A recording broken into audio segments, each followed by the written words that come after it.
So Jake, I know I saw in your video that you had this dream or this mission to become a millionaire before you were 30.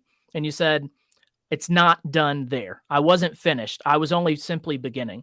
My question is, how did you get to that point? How did you get to that millionaire by 30? And from your humble roots, which I'm sure they're there, how did you get started from the ground up? Yeah. So there's a few different things that to be successful in business. So there's systems, there's people, and there's mindset. And so each one of those is equally important, or, has equal kind of value to it. Like, you can have great mindset, take action, but if you don't have proper systems, it kind of all falls apart. If you don't have the ability to work with people and you trust that. And so point is, I actually lack systems. I had the mindset, and so I was able to take action. And I say this is, I lived it, and then I read it in a book, in Atomic Habits, years later in James Clear. But it's like, goals are great for one-time success. Systems are for those that want repeatable and predictable success. And so what happened was, I put a goal of being a millionaire before 30, and I achieved it. And it's similar to like people that say, my goal is to lose 20 pounds. What happens, and a lot of people do go to lose 20 pounds, but what happens is they go put on 25 afterwards. They didn't adapt their systems, that their output resulted in them losing 20 pounds. What they were doing was, they were just so focused on their goal, just like I was focused on being a millionaire before 30. I was so myopically focused on that. I let all of the other things kind of go in my life. And so the reality is that money's fake. The government just, printed out trillions of dollars and threw it out the window. It's fugazi. It's still like real, as it's a tool of economic measurement. But the reality is that there's 5-6 other areas of your life that make up who you are as an individual. How are your relationships? With your kids, your wife, your parents? How is your health?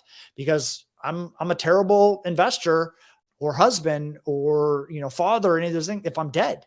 So it's like, how your health becomes more and more important. And everybody that I do know that has had health issues, they're like, would you trade all the money that you have to have good health again? And they're like, absolutely. Money becomes, and again, where it being fake, it is a vanity kind of thing and keeping the score of the game. Are you having bucket list adventures? Are you living a life of purpose? How are you giving back to others? How are you giving back to your church or to the universe or to society as a whole? And all of those things have purpose and value. And so like, I was probably bankrupt in all the other areas of my life, that I was myopically focused on a goal of making money. And what I realized is, when that did happen was, the market corrected in 07, 08, it kind of all evaporated and went away. It was that, to my benefit, was it happened for me, that to allow myself to focus on all these other aspects of life, and to make sure that I was doing better and better and achieving. And then the retooling of the system that allowed that the income or the net worth or those other things became a byproduct of what I was doing every single day.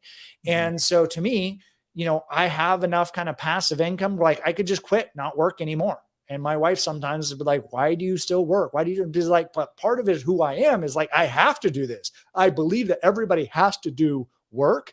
Now, the question is, are you doing the work that is aligned with the purpose of why were you put on this planet? And the reality is, if it's just to get a nicer car or to get a bigger house or doing those other things, it runs out.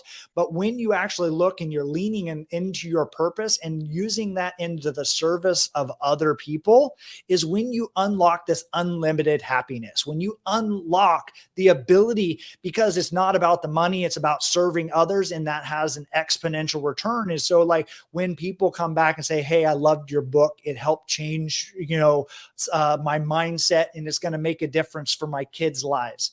Like, that's way more rewarding than me making a certain check out of a particular deal. And so that's why I work. And I think that's, we're all tasked and given with, doing those things. And it doesn't feel like work to me when I'm doing the thing that is in alignment with my purpose. Of course.